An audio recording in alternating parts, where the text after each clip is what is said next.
સંતને શરીર માનવાની ભૂલ ક્યારેય ન કરવી, નહીતર એના લાભથી વંચિત રહી જશું. ઘણા લોકો સંતને જાણી શકતા ન હોય તો સંતના શરીર ઉપર દ્રષ્ટિ રાખીને સંતના શરીરની નિંદા કરે કે આ તો આવા છે, આ તો આવા છે, આ તો આમ બોલે છે, આ તો તેમ બોલે છે.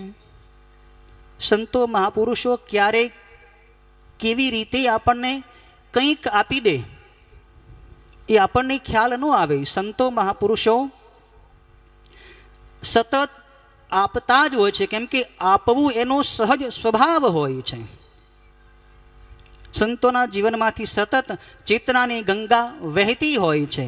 એ ચેતના નરી આંખે આપણે જોઈ ન શકીએ. એ સંતની ચેતના સંત જ્યારે આપતા હોય, સંત ચેતનાનું જ્યારે દાન કરતા હોય ત્યારે કઈ રીતે એ દાન કરી દે, કઈ રીતે આપણને આપી દે છે, આપણને ખબર પણ ન પડે કે આપણી અંદર શું આવી ગયું, એમણે આપણને શું આપી દીધું.